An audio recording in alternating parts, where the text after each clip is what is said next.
आठवडाभरापासून कोल्हापुरातील जुना बुधवार पेठेतील मंडळांकडून शिवजयंतीनिमित्त विविध कार्यक्रमांचं आयोजन करण्यात आलंय.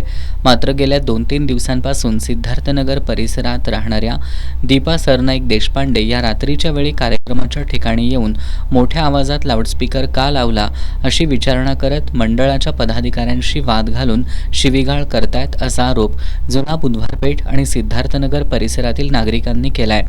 आज या परिसरातील नागरिकांनी एकत्र येत दीपा देशपांडे यांच्यावर कारवाई करावी अशी मागणी करणारं निवेदन लक्ष्मीपुरी पोलीस ठाण्याचे निरीक्षक श्रीराम कन्हेरकर यांना सादर केलं.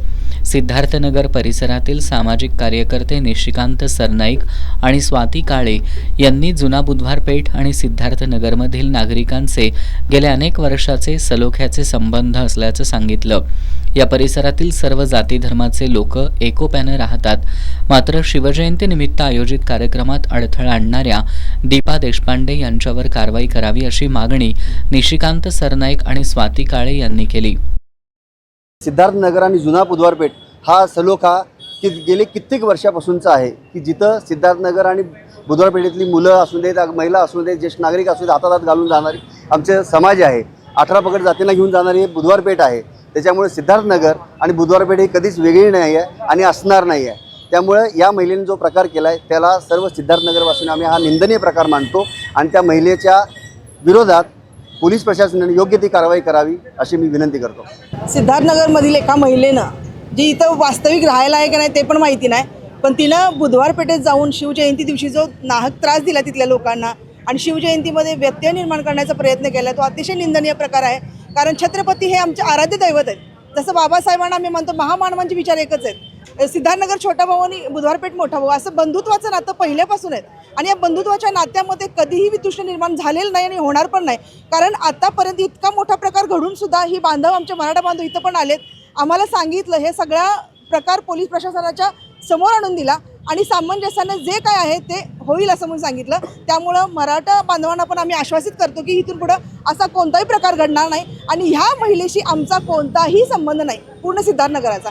यावेळी उत्सव समितीचे अध्यक्ष उदय भोसले, माजी उपमहापौर दिगंबर फराकटे, सुशील भांदिगरे, शशिकांत जाधव, धनाजी शिंदे, विनायक नाईक, संजय पाटील, संजय वाळके, पिंटू स्वामी, रमेश घोरपडे, अर्जुन आंबी आदी उपस्थित होते.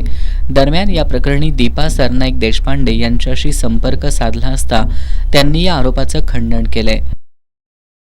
16, 17, 18 ह्या 3 दिवसामध्ये जे काही तोरसकर चौकातील लोकांनी बेकायदेशीररित्या म्हणजे नियमाचं उल्लंघन करून रात्री 1:30-2 वाजेपर्यंत मोठ्या आवाजाचे स्पीकर चालू ठेवले म्हणून मी 112वर कॉल करून स्पीकर बंद करावेत यासाठी तक्रार केली असता पोलीस तिथे आले आणि पोलिसांनी स्पीकर बंद केले नाहीत. म्हणून मी तिथं पोलिसांनी म्हटले की तुम्ही येऊन बघा. आम्ही तर त्यांना सांगितले पण ते ऐकत नाहीत तोरसकर चौकातली मंडळ.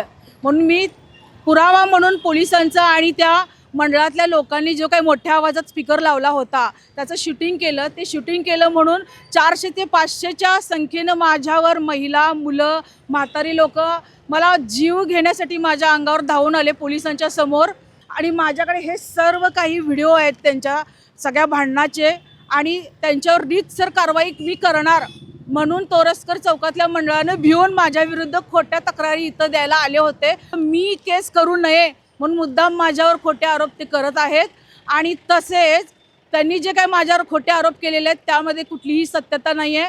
ते पूर्णपणे खोटं सांगत आहेत. दरम्यान पोलीस प्रशासन, जुना बुधवार पेठ आणि सिद्धार्थनगर परिसरातील नागरिकांनी समन्वय आणि चर्चेतून यावर मार्ग काढण्याची गरज आहे.